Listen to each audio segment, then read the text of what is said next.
This is the League of the Genuine. We are back with your favorite show that discusses the important subject of counterfeits and fakes. As you know, this is a constant problem that we have, and it's a personal responsibility for each of us, for each of you out there, to ensure that you are safe and you're not harmed by counterfeits. We are continuing our programming for this year. We are already moving into the end of the first quarter of the year, but we have much more to be talking about. Today we shall be talking about antibiotic resistance.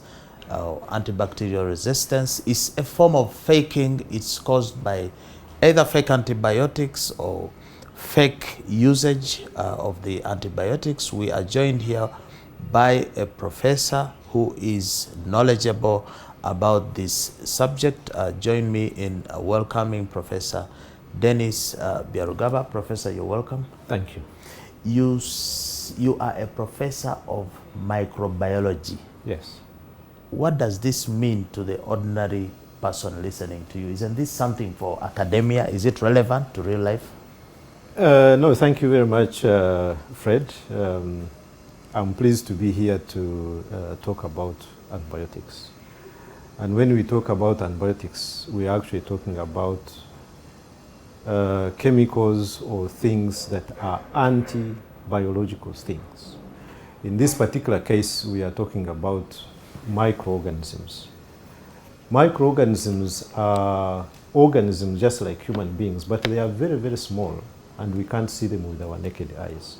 That is where the word micro comes from. So they are micro, they cannot be seen by a naked eye. Oftentimes we use other gadgets, microscopes, to be able to see them. Now, because they are not seen, people don't actually realize that they are there. The ordinary person will see what they can see. But microorganisms are part of the ecosystem. And actually, without those microorganisms, there wouldn't be any live or living thing. They maintain the ecosystem. Most of them are very, very useful. Actually, probably over 97% of these organisms are very harmless. What they call the normal flora. The normal flora when they are in normal circumstances. But they are there, they are in the air, so they are in the these soil. Micro, because you are a microbiologist. So Yes. Microbiology is the study of these Yes, so microbiology is the study of microorganisms, and I'm a professor of microorganisms because I have spent over 25 years studying these guys who we can't organisms see. whom the ordinary person can't see with their naked So are you a professor of germs and bacteria, if I put it The in germs are a small component of the microorganisms. The germs is used in a sense that you are looking at the bad organisms. Those are called germs. Those are called germs. So I look at both the useful and the most dangerous. But because human beings, we are very selfish. We are always looking at things in our own way. And anything that antagonizes our living, then we get concerned. And that's where the germs comes in. But also... And it's a negative. It's a negative, yes. We also have good germs. Yes, very many actually. But the very simple example are the organisms that we use in food processing, for example. Those of you who love taking yogurt becomes yogurt because there are organisms in that yogurt that they have fermented the ingredients and given it that flavor. So it's no longer milk. The milk has been fermented by organisms, which are very nice. So when you are eating yogurt, you are eating germs. No. You are not eating germs. You are eating that milk that has been fermented by microorganisms. And as I mentioned, the germs are the bad ones. But these ones in yogurt so you are eating good microorganisms. Yes, you are eating good microorganisms that are part and parcel of that. So, Professor, this water here. Yes. You're saying everything around us, everything we eat has got microorganisms. Yes. What microorganisms are in this water? Now, while everything around us has microorganisms, there are things which we call sterile. Sterile means that actually they do not have microorganisms. Steroids? Sterile. Sterility. It does, in other words, does not contain microorganisms. Now, we have certain things that are supposed not to contain microorganisms. One of them is water. Water is supposed to be sterile. In other words, it should not contain microorganisms. So this water, if it is not counterfeited, if it is actually done and very well and it's normal. This kind of mineral water is not supposed to contain microorganisms. Actually, water, this mineral water is supposed to have a label that tells you what is in there. You have water this much, you have minerals, and the different types of minerals that actually are supposed to be specified. They do not specify the organisms that are there in, and therefore you should not expect to find any organisms. If you find organisms, it means it has been contaminated by those organisms, but they are not part and parcel of the product. Professor, this show is basically trying to promote healthy living, is trying to promote use of genuine products, genuine services. One of the things, and we've hosted the doctors and people in the health sector, and there is always a question that arises in respect of bacterial infections. These days we have a lot of bacterial infections. Yes, Professor, yes, we went to school together. We never had bacterial infections in our time. Either it was malaria but these days you have a fever coming from bacterial infection. Yes, maybe I should correct you there. Yeah. Bacterial infections were there, but their ability to diagnose bacterial infections then probably was minimal. If you go to hospitals now, they do very quick tests that are indicators of a bacterial infection. They actually currently, like you said, you go to a hospital, they will take your blood and run it through a machine, and then the doctor will interpret this as So before we used to have bacterial infections, but they were still there. They were still there. There was malaria, there were all those diseases. But at that time, I think the ability to diagnose bacterial infections were minimal. But now, because of the improvements in diagnosis or ability to tell whether you have a bacterial infection or not, it has become much prominence. better. Yes, it has gained prominence, and they are able to tell you that, yes, your blood picture shows that you might be having a bacterial infection. But they need to go beyond that and actually go ahead and identify what kind of bacteria. And the process for that identification is a little bit more complicated. It's more complex. Now, our interest on this show Yeah. is the fake part, the counterfeit part. Yes, we know that antibiotics Yeah. are the most counterfeited medicines Yes. in the world. Yes, correct. Now, and yet these bacteria, as you have said, I think they are not about to go away. The bad ones, the germs, they are flourishing. They are not going anywhere. Why is it that, and yet also antibiotics in terms of age, it's a fairly new invention. I mean, it's only something of the 1920s, you know? Yes. The first penicillin that we had. Yeah. Why do we have antibacterial resistance or antibiotic resistance? Why has this thing come up? Has it always been there, this resistance? So probably, just to give some little bit of background. So antibiotics, actually, they were discovered from a fight between organisms themselves. So there was a gentleman called Fleming who was doing his work in the lab. That Scottish guy, bacteriologist, you call him. Yes. So he went for a drink over the weekend and left his materials on the bench. When he came back on Monday, he found strange things on what he was working with. And then he realized that one of the plates or one of the containers where he had grown his organisms, he found a zone that he could not see anything. And then he found funny things growing around it. So apparently what had happened, there were other organisms that had contaminated what he was working with, and they had killed the bacteria he was working with. Now, because he was sharp, if I may say, he tried to find out and then tried to find out exactly what killed his organisms. The plates that were not, or the containers that were not contaminated, the organisms were growing very well. The container that had those organisms, contamination, had killed off those. So he tried to find out exactly what it was. Now, he found that there were some fungi called aspergillus, actually penicillium.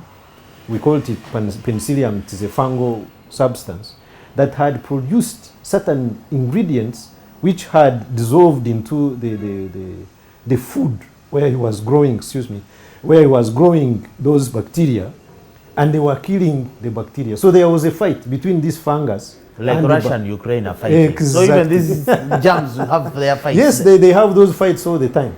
And that was the beginning of the discovery of antibiotics. So the original antibiotics actually are natural ingredients produced by organisms against others. And basing on that, scientists went ahead to find out the chemical composition of those chemicals that were being produced by some organisms against the others. And then they were able to tell the chemicals, and they started manufacturing these ingredients from the lab, basing on what they had found under natural So, conditions. Professor, our issue is this. So I'm getting to you now. Now, those were the original, and if I may use the word, not counterfeited products. The genuine thing. Now the process started in the lab, they started making those products. So that is the whole idea about antibiotics. They are chemicals that are used They are anti, that's why they are anti. Yes. So that are used against microorganisms. Particularly the antibiotics are frequently used against bacteria. There are other organisms. I want to bring out this so that the public understands, because frequently we use the term antimicrobial resistance or antimicrobial agents. Antimicrobial means they are anti all organisms. And microorganisms, we classify them in two different groups. They are bacteria, they are viruses, they are parasites. And these days, everybody, because of COVID, you know what a virus is, you know what a bacteria is. So there are those different organisms. But what we are talking about, antibiotics, are specific against the bacteria. And their specificity is related to the way they act, or the way they kill the bacteria or prevent them from growth. But we shall not go there. Now, in the process of making those antibiotics, naturally, human beings have so many different ambitions. Somebody realizes that he can make money by not packaging the exact amount of what is sufficient to kill the bacteria. What does a genuine antibiotic contain? What should it have? So a genuine antibiotic is supposed to have, of course, the ingredients. Just like we said, water. If it is mineral water, the standards that are prescribed for what mineral water is. And I'm using these examples so that people understand, because everybody knows what mineral water is. Perhaps nobody actually has ever looked at the contents of mineral water. Once you find it in a plastic bottle, you think that is mineral water. But mineral water has standards, and here they are set by ingredients which are set by national. So the ingredients of an antibiotic, for example. So the ingredients of an antibiotic are specified on the label. And they are for example, different types. this is an antibiotic. This is Cloxa. So there are different antibiotics. Show this. That is called Cloxa. So Cloxa actually is a short form for cloxacillin. Now, if an antibiotic is cloxacillin, they will tell you this is cloxacillin, and they will even specify the amounts of cloxacillin in this capsule. So what should I look for if I'm looking for a genuine Cloxa? If you are looking... What ingredient? Does it have sodium? What does it have? So the ingredient in this capsule is supposed to contain what has been described on the covering. I guess you must have gotten this from a pack, yes. From a pack. And that pack is supposed to contain the ingredients of what is in there. Now, me and you, we may not be able to tell that this is, apart from the colors, there are certain colors that are typical of certain antibiotics. So by the way, do you color them? The coloring is actually blue, to make me and you be able to differentiate them easily and differentiate them from others. So blue color means remember what? Where there is nothing about the blue color, it's just the color. Some are red, some are green. Red. You remember we used to call them double color because they had this either blue and white. Actually, the typical double colors were red and white. Yes, red and white. Which was, I think, moxie or something. So the colors do not mean anything. The most important thing is that the content of this. So how do I tell that this is genuine? Can you tell whether this is genuine? You cannot, from the looks, you cannot tell whether it is genuine or not, right? Me as an ordinary person, you as an ordinary person, you will not know that this is genuine or not, because there's no way. You can only trust basing on the source, not only the source, but the regulatory authorities. In this case, we have National Drug Authority. Is supposed to regulate the import of all these different medicines and antibiotics. And because there are many, the population is not going to be able. Even National Drug Authority itself may not relies on different things. One, it relies on the manufacturer and they have a procedure how they get their whatever their standards. They have what they call good manufacturing whatever process procedures.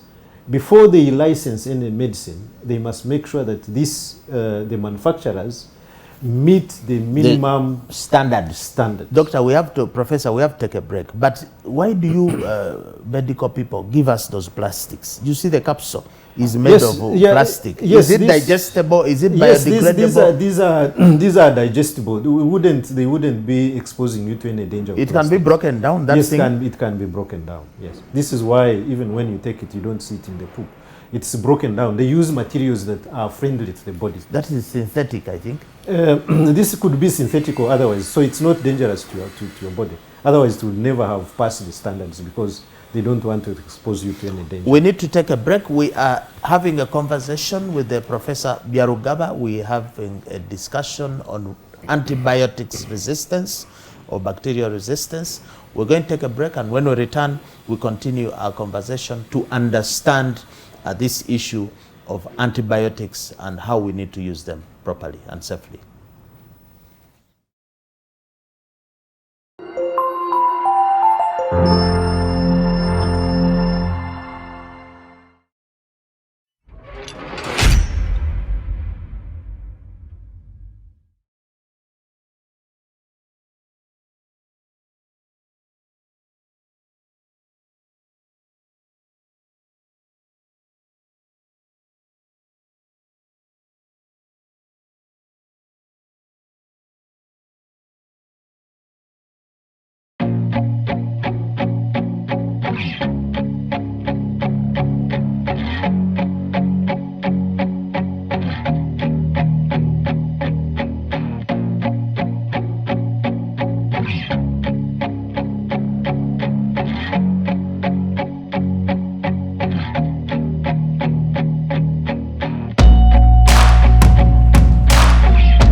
We're back with the second segment of our League of the Genuine Conversations. We're here with Professor Byarugaba, a microbiologist. I hope you're learning now about these microorganisms and how they impact our health and life.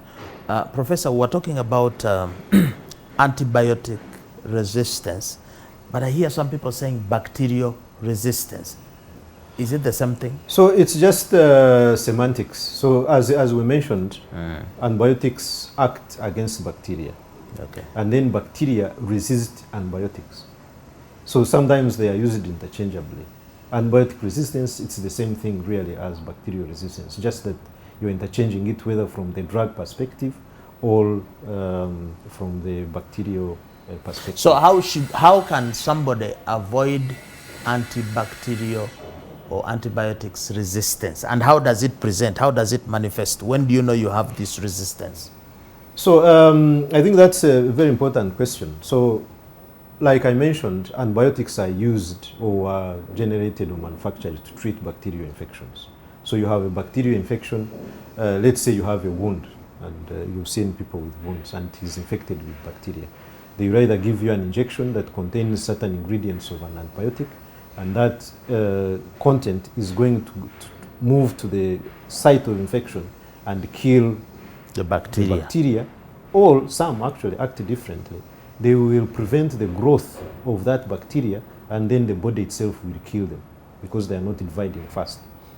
So the antibiotics are meant to kill bacteria which are causing bacterial infections. So antibiotic resistance occurs when the antibiotics are no longer able to kill the bacteria. So if you have a bacterial infection and you have been given antibiotics and they are not able to kill the bacteria, the infection will continue. So the signs that you have resistance to that particular drug is if it's not working. But how do you get there in the first place? Is it misuse? I am coming. So there are different ways in which bacterial resistance develops. Now, like I mentioned, that there are fights between the organisms and, in this particular case, your body. So you get an infection, your body is trying to fight it, doesn't want to whatever to... But do we humans participate in that fight between those organisms? We take a side? Yes, we take a side, and on the side of the whatever. Actually, if the body was working very well, it should clear that infection. And there are actually infections which naturally the body will be able to fight those intruders by themselves. But where you fail, that's when you get they call support. Support from you get outside. NATO to support. Support, yes. So the antibiotics come and kill. Now, there are several ways. One, how the infections will fail or the bacteria will become resistant. Maybe I shouldn't go into the details of how the bacteria develop mechanisms to resist the antibiotic. Yes. But you see, we can't maybe explain the human behavior. Are we doing something to create this antibiotic resistance? Yes. So there are different factors. Some are bacterial factors. Others are user factors, like you mentioned.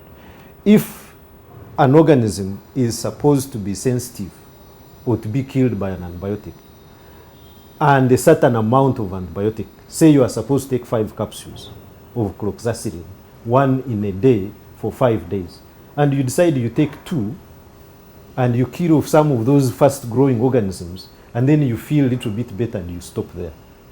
There will be some which are still hiding somewhere that are going to continue and come up. They will come back with a vengeance. They will come back with vengeance. And 2, because you have exposed them to that underdose or small doses of that antibiotic, the organisms are going to develop mechanisms of how to get used to it. It's like these alcoholics. When you are starting to drink, you take 1 beer, you knocked off dead. But as you get used to drinking, you can even finish a whole crate. So it's the same thing with these organisms. They also learn how to fight back and how to survive. So these are the resistant organisms to certain specific antibiotics have become used to those. So the human misuse yes, so self-medication. Yes. So one of them is that people actually misuse the antibiotics, and misuse could be in 2 ways. Some of them are misused, are underused, so you take underdoses. So you expose those organisms to small doses and they get used and develop. But in other instances, There are people who actually overuse antibiotics, and this is a little bit overuse of antibiotics. Overuse is that you have everybody using antibiotics even when they are not called for. I'll give you an example.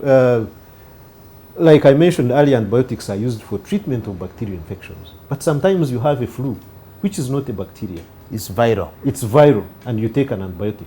In the process, you are killing or exposing some of the organisms which are within your body, some of them useful, and then they become resistant.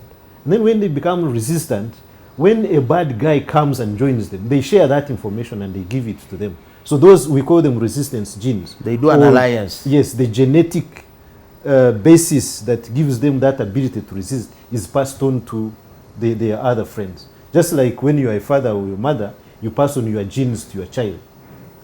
Or you lend money to your friend me. For us, we are lay people. Yes. We don't know this science, yes, these yes, complicated yes, things. Yes, yes. If access to antibiotics is easy, I mean, these are drugs procured over the counter. Yes. They could be prescription drugs, but we can easily access them. So if you expose us to access to antibiotics, we may use them the way we see fit. Don't you think? The medical... So there are so many things that actually result into or lead to misuse of antibiotics. One is the prescription behavior. You will go to a doctor, he will give you a prescription.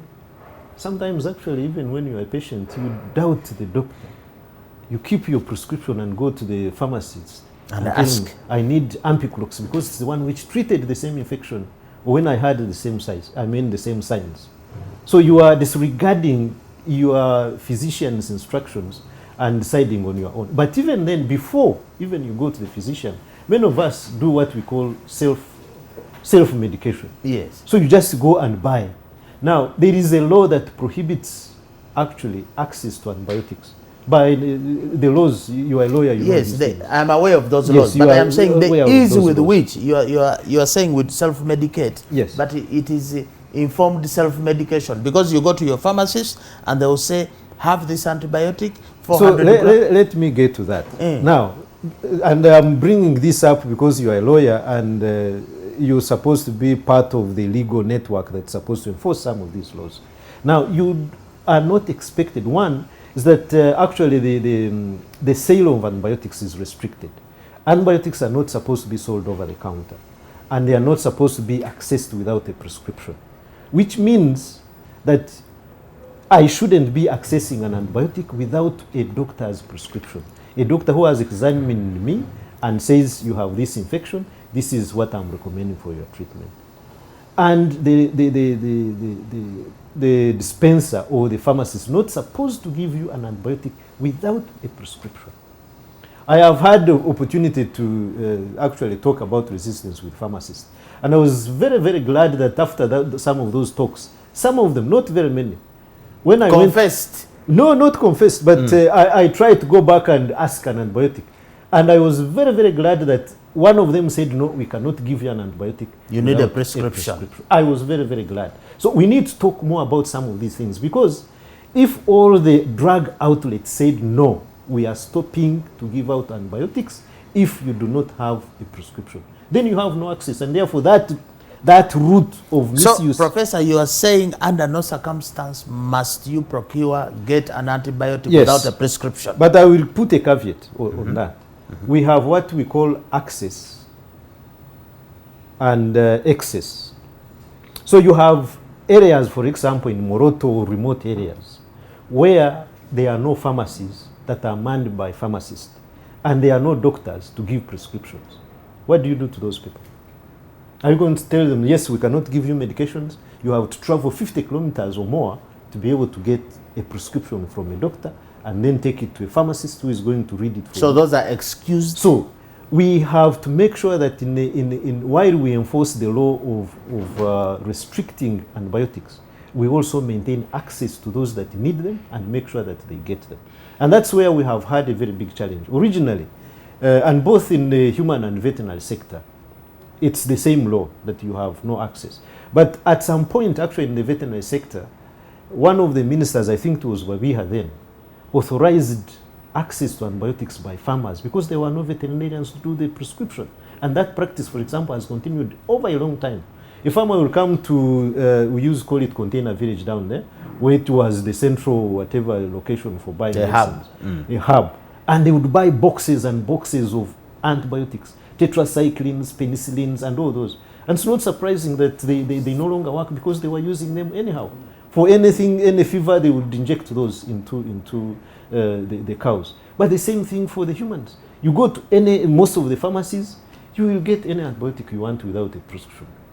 Professor, can somebody get antibiotic resistance by consuming animal products which have antibiotic residues? So the development of resistance, of course, we have mentioned exposure to underdoses. Now, when antibiotics are administered in animals, you get what we call antimicrobial residues in the meat. If the meat or the animal has been slaughtered before what we call the withdrawal period, before the recommended period for that drug to have been completely eliminated from the body. The system. Yeah, so before it is eliminated, if you slaughter that cow and somebody consumes it, you are consuming a certain level of that antibiotic inside there. Small quantities. And those small quantities are very dangerous because they are not enough to kill the bacteria they are supposed to be targeting, and therefore they encourage the bacteria actually to live with them to resist. Resistance. So there is a very, very big danger. Apart from, of course, the other chemical dangers related to those specific chemicals. So, Professor, we are eating a lot of resistance meat, if you like, the chicken and the cows. Let's not call it resisted. Let's not call it resistance meat, but let's call it meat with antibiotic residues. So they have those minimal things or antibiotics that are still. But Professor, when you cook, when you roast this meat and put pepper there, that the antibiotics die? No, not at all. That's unless it is a chemical that can be degraded that way. But different antibiotics can't be degraded by fire. Some of them are not degraded. Fire only kills microorganisms. Even some of them actually are not killed by fire. They are organisms that have spores. Spores are those that have a very tough coat that is not going to be harmed by anything until you raise the temperatures. So no amount of cooking, spices, all those things. Some will reduce. As I mentioned, some chemicals might get degraded, but others may not be reduced by the cooking. So we should not rely on that to be able to deal with antimicrobial residues, because as I mentioned, it's not the way that those chemicals get degraded. So you may cook the meat, but they will still contain certain residues. Okay, then some people may say the eggs are safe. Are eggs safe? The eggs are not safe. Studies which have been done here actually have shown that there are several of those antibiotics because you are treating the antibiotics gets into the egg also. The eggs, yes. You are treating these chickens, and they are laying eggs, and the eggs you pick whatever eggs you put on a tray. But will a farmer who has a poultry farm of layers that lays eggs, are you saying those eggs that are produced by the chicken when the chicken is on treatment of antibiotics should be thrown away? Do you see that is a practical thing? It's not about being practical. Antibiotics that are used in animals have got a recommendation for the period in which those products from those animals should not be consumed. And it's the period in which it is expected that antibiotics will get degraded completely so that they don't pose any danger. And what's the withdrawal period? That is is it 1 week, 2 weeks? Period. Yes, it depends on the antibiotic. It could be 1 week, 3 days, or 2 weeks.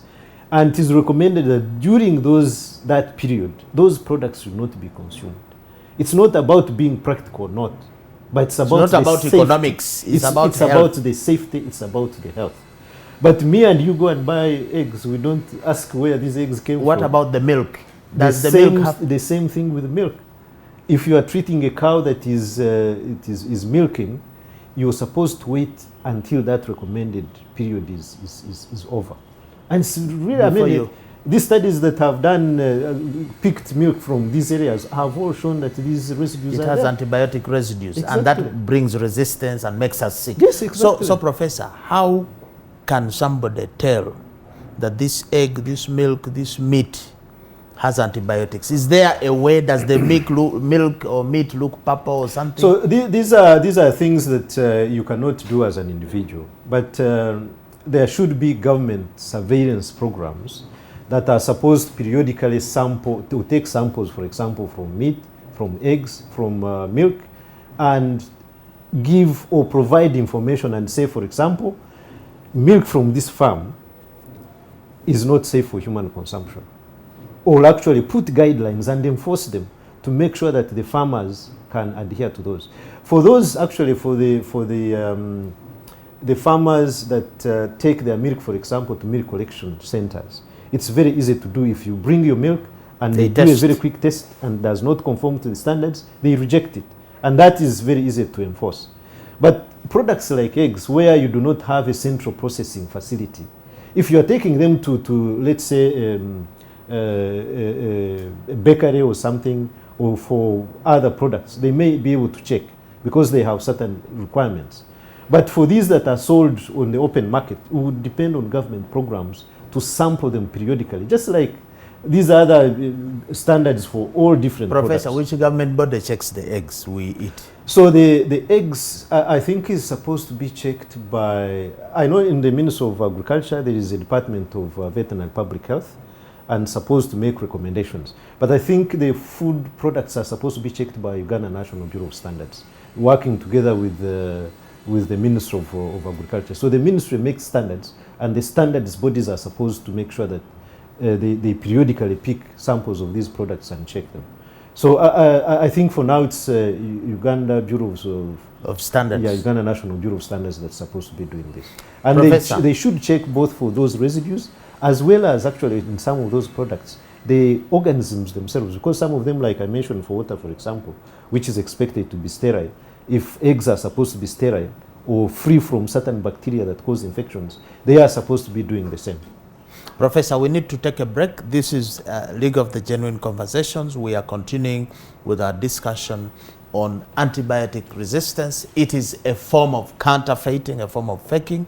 When we return, we continue with Professor Byarugaba.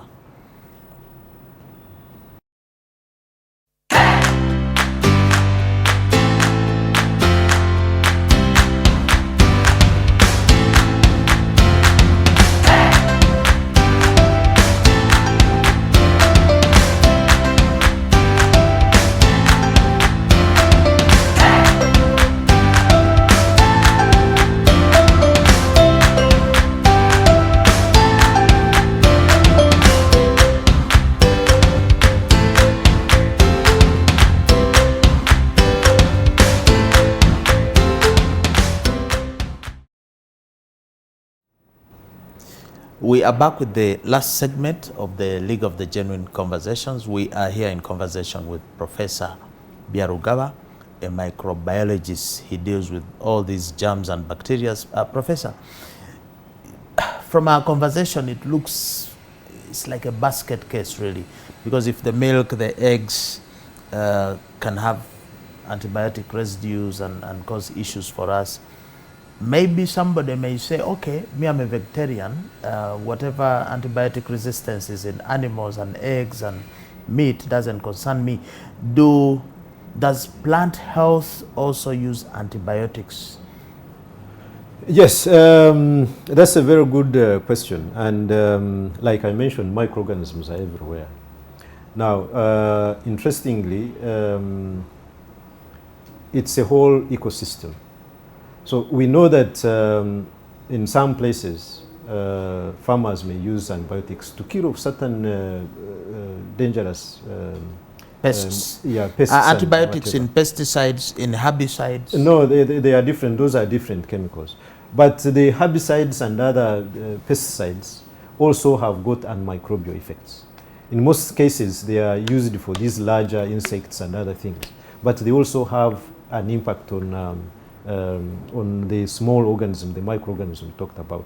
And it has been demonstrated actually that they also induce resistance against certain antibiotics. So certain herbicides or certain plant chemicals also induce certain resistance against certain antibiotics because of the latedness of the mechanisms of resistance. But having said that, these plants are being grown in the same ecosystem. If you look at the vegetable growers, if you look at the other plants, the water that is coming to water these plants sometimes comes from environments where they are using antibiotics. If you find somebody growing vegetables along the Nachivubo channel, the Nachivubo channel carries sewage from the hospitals, carries sewage from the Kampala people. But the yams in Kampala come from there. The ones who are using antibiotics. So all this thing is getting into this water and is being used to water the vegetables, the yams, and all these kinds of things. I'm not saying you don't eat the yams, but you need to be aware that some of these are in environments which have got very, very high concentrations of chemicals that are coming from all different sources. They could be antibiotics, they could be herbicides, they could be other chemicals, including others that are actually not meant to be there. We did actually a certain study in Kampala here. We followed up the national water treatment process. So we collected samples from the inlet into the treatment chambers and outside the treatment chamber. We were able to find organisms actually both at the outlet and the inlet. Outlet means this one now that is considered safe and is being discharged into the environment. We found organisms that were resistant and actually pathogens, specifically Salmonella. So even the treatment itself may not be sufficient to eliminate not only the organisms but also efficiently degrade the chemicals, and by the time they are discharged within the environment, they are still not safe enough. So we also need to look at the entire chain of how... But Professor, why is this antibiotic resistance issue common to most of Africa? I was a panel discussant on an online conference organized by International Pharmaceutical Association, and the Minister of Health of Togo was one of the presenters there, and he was depicting exactly, it's like the script you're speaking from is the script in Togo. Is it something that we, the African scientists, have failed? Can I point, because we have so many professors in Africa, scientists, they've qualified, they go and give big lectures in America and in Europe. Why are you scientists, African scientists, failing to stop this health hazard of I think you are pointing the finger to the wrong people. For us as scientists, we generate data, we generate knowledge, and we share this information in appropriate channels. Some of this is supposed to be translated into policies. And the policy makers, the government ministries, the government departments are supposed to now put those into guidelines. Now, the enforcement of those guidelines is where we have a problem. As I mentioned, the enforcement for these standards is National Bureau of Standards. But if you look at how many fake products are on the market, it's not because there is no science. It's not because we don't know that these chemicals are in there. I've told you the study which we did, and they are for everybody to see. But you're just making studies and keeping them in your offices. Not keeping them. We sometimes take these reports to the different ministries, but they put them on the shelf, or they even don't have the money to implement this. Because the example I've given you for national water and sewage, they have the standards on how treatment should be done. They have a microbiology lab to check that actually the treatment has been effective, but they may have their own constraints on how to implement these guidelines that are a result of evidence-based research that we do and provide them with this information. I'll give you an example. Recently, we went to Masaka, and we're taking samples from patients who are admitted in the hospitals. We're taking samples from the doctors.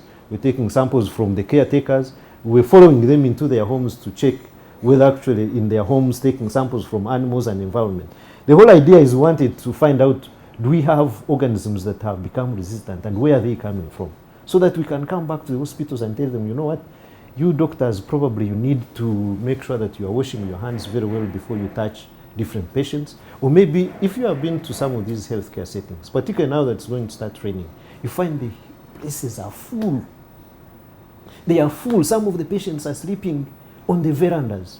Now, if any one of those patients had a dangerous organism, It would spread like it's a fire. COVID. Let's just use it. COVID is not a bacteria, but let's use it as an example to demonstrate or illustrate the transmission of these organisms. As I was telling you earlier, the transmission of these organisms is not obvious to society because they don't see. We can't see. The only whatever day that you know that you have picked an organism is when you fall sick and you have been drinking with another person who was sick, or you had a meeting with somebody who was sick.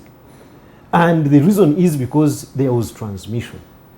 So the agencies that are supposed to make sure that they put mechanisms in place but Professor, to prevent the spread of these organisms, to make sure there are no residues in meats. Professor, and the milk. agencies are there, UNBS, NDA.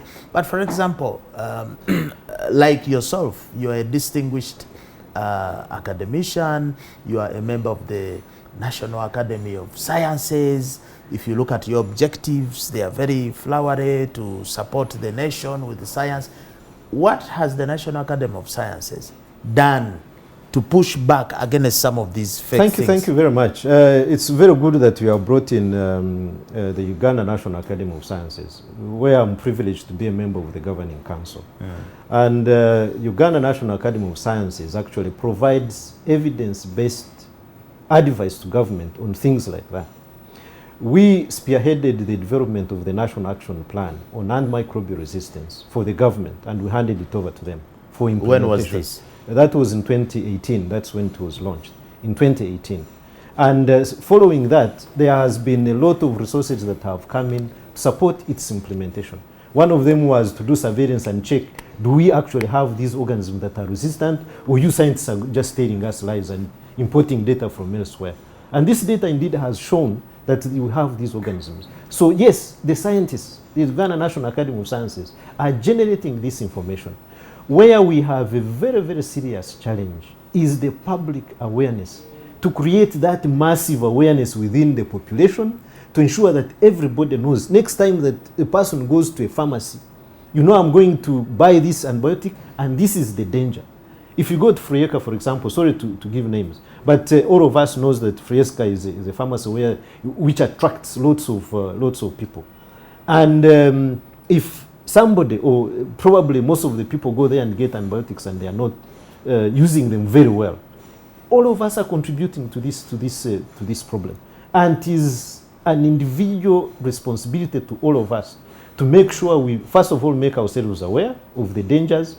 If I'm a farmer and I am selling this milk, what danger, even to your own family, because some of them give this milk to their own families, because they may not be aware. Even when they are aware, they are looking at the benefit cost analysis. But the Uganda National Academy of Sciences, have you come up with any sensitization program? Because many people think you professors are busy making a lot of money from the research and you're just lining your pockets. Now, you see, how are we benefiting in terms of sensitization? One of the reasons I'm here is part of what we do. Professors in public universities, we have three responsibilities. One is to teach and pass on knowledge to students. Two is to generate that knowledge in research and pass it on, and we do that in publications. But two is community work, where I am here and I am sharing this information on public fora to ensure that this knowledge is actually dispersed. But the other thing that I have mentioned is providing policy briefs to the policy environment. And in most cases, actually, the policymakers get access to this information and they have utilized it. But where we have a very big challenge is, one, public awareness, but also implementation of some of these policies. It's where we have a very big problem. Talking about implementation, I have given you an example about COVID, for example. The government made a lot of noise on how to prevent, how to put on masks, how to sanitize. But you walk in public these days, in the market, everybody has downtown. forgotten. Yes. Everybody has forgotten. So implementation is the that issue. a problem of us, the scientists? No. Maybe you're not speaking loud enough. At some point, the president was blaming, the public was blaming the scientists because the president said, my scientists are advising me to lock you up. And we gave you, people were dying. And now because he opened you, everybody has forgotten. But you scientists, the scientists in Tanzania, yes, did they go to different schools? How come Tanzania has scientists and they remained open? The scientists in Uganda are telling us to close schools for 2 years. Which science I think is this now? The case of Tanzania is very peculiar. And I think in the next coming years, we will have this information and begin comparing the different strategies that were used by the different countries and their impact on the control of some of these infections. So we will get that information. We shall know. But your science, which said close schools and deny our children education for 2 years. So we have confusion now caused by scientists. Yes, I will exonerate ourselves. And I will want to put myself in the shoes of a father, because I'm a father and I have children. I had a choice to make, whether to, in that uncertainty, take my child to school or not. And the government, basing on the evidence that we had, we advised the government to take the steps that they did. And we have no regrets. There are a few people who are casualties. Ask people. I have close friends who actually lost 3, 4, 5 members in their families.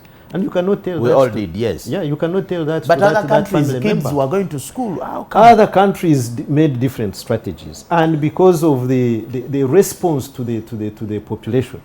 Initially, when the government was telling you do this, wash your hands, put on masks, they were saying, these guys are telling lies. And we relaxed. And because of that, we said, no, we cannot really continue to do this, but rather let everybody first understand that this thing is dangerous. And you remember in the second wave, when it hit, people got scared and realized what we were telling them was actually making a lot of sense. And after things eased up, now the kids are back to school. But imagine when like we're discussing, if it comes to you personally, and it is your child who has gotten a problem, I think you would be blaming the government for not. You get first-hand experience. First-hand experience. But Professor, I will not take you off the spot before you talk about the Makerere Walter Weed. Is it Walter Weed project? Walter Reed project. It's now how many years? 20 years almost? You've been part of this project. One of the key deliverables, you guys were supposed to help in vaccine development. You promised us an HIV vaccine. You professors, these things, you say one thing and then you do another thing. Can you defend the Makerere Walter Weed project? Where is the HIV vaccine? Unfortunately, I am associated with Makerere University Walter Reed project, but I'm not authorized to talk on behalf of the Makerere University Walter Reed project. Secondly, I am not part of the vaccine development program for the Walter Reed project. I actually lead the Emerging Infectious Diseases program of Makerere University Walter Reed project, where we do surveillance for infectious diseases, and we have been doing surveillance for actual influenza viruses for over 10 years, and we are now actually continuing surveillance for COVID, because it's the same or similar respiratory viruses. And we provide this information on a weekly basis to Minister of Health. If you look at the Minister of Health bulletins, our inputs into this policy kind of information is there. But to come back to the subject, we have also been doing actually surveillance for antimicrobial drug resistance. Our initial information informed part of the basis for the development of the National Action Plan for the control containment of antimicrobial resistance. So like any other knowledge generating institutions, we generate knowledge and pass it on. The vaccine development by Walter Reed, they tried out several vaccines, they generated information. Some of it was not sufficient enough. And so not only Walter Reed, it's in several other groups that have been looking at the vaccines for HIV. Now, you really bring it in at the end, and it's a very big topic. The reason why I'm bringing it is because I had the president saying my Ugandan scientists are working on a COVID vaccine. So I was thinking that since you have participated in vaccine development capacity, yes, you would be telling me that next week we now have the COVID vaccine, Ugandan one. You're bringing me back to a very touchy issue of the capacity and capabilities for Uganda to make COVID vaccines. And I've been on record, and I'm not shy to say it. COVID is a global disease. When a problem is global, you look at the global perspective. Where do we as Uganda want to participate in this global problem? There are companies globally that have invested billions and trillions of money in vaccine development. They actually don't even go there to work. They just sit there and robots are doing these vaccines. Heavy infrastructure, heavy investments, very highly trained individuals, and they have been in this business for years and years. Uganda will have not been in this business of vaccine development, and we are starting from zero. Now, for COVID vaccines in particular, you can see already, because initially the companies that were in that business were able to actually to immediately start making those vaccines and make them accessible. And Uganda, because we're starting from zero, we are starting from where they were 100 years ago to start the infrastructure. You saw the president opening the facility. So you are starting from getting stones, they call them aggregate, to start your whatever your facility. You're getting contractors to start.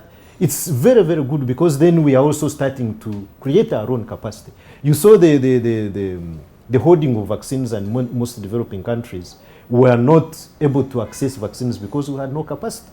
And because of that, we have realized that we need to start in a small way and slowly build this capacity. And right now, 5 countries have been actually supported to start manufacturing of these COVID vaccines. Unfortunately, Uganda is not one of them. And you lobby and we get there. Yeah, we probably will get there. And we can use that platform also to make other vaccines. So it's not that the scientists are unable to make the vaccines, but you need money, very good money, by the way, to get that infrastructure. You need to train scientists. Not that people are not trained, but you need additional skills in vaccine development. And we are not yet there. So it's not going to be in a week or a month or a year that we are going to begin. Professor, thank you so much. This has been a very, very informative and interesting discussion. But as we close, I'll give you a chance to tell our viewers, our listeners, why it is important to pay attention to medicine. How dangerous is counterfeit medicines, the practices you've talked about? What's your message, Professor? Thank you very much, Fred. I started this business of antimicrobial resistance actually when we were still in Northcote in 1993, when I was doing my graduate at undergraduate level. So I've been in this business for quite some time. And the message I want to pass to the public is that we have microorganisms around us. Some of them are dangerous and they cause infections. And every time you take an antibiotic, it's going either to kill or enhance resistance. And we need to take responsibility and adhere to the recommendations of our professional people. Make sure that you request them to give you a prescription if it is actually required. If you're sick, seek medical attention. If they give you a prescription, take it to a pharmacist. Let them help you to get the right antibiotic. And when you get the antibiotics, kindly follow the prescription and the guidelines that have been given. Don't share your antibiotics with your child, with your brothers, because of the economics. Otherwise, you'll be creating. But Professor, they are fake doctors. If I get a prescription from a fake doctor, how do I avoid a fake prescription and antibiotic resistance? Yeah, I think that is another subject, Fred. And my advice is that you go to recognized institutions where you expect to get highly qualified and responsible professionals. There might be 1 or 2 individuals who are quacks out there, but we know there are institutions that have been licensed, that are regulated by the government, and you expect to get and find very highly qualified and professional individuals that are going to advise you correctly.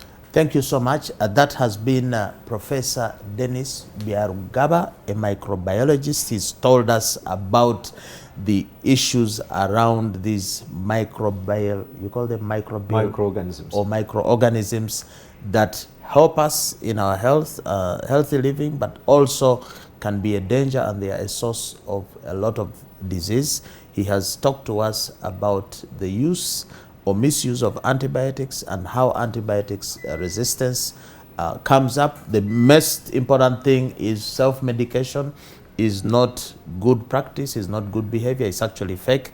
He is advising that we must make sure that we consult a doctor, a genuine doctor, to give us the right prescription and the right use for antibiotics. So we need to end here. We hope that you have learned something. We thank you again for tuning in, making a date with us every Friday. The year has begun in earnest. We're almost getting to the first quarter is ending, but we need to continue our personal involvement in this fight against counterfeits, which is in all sectors. So we would like to end here by asking you to not to be fake, but to buy and sell genuine always.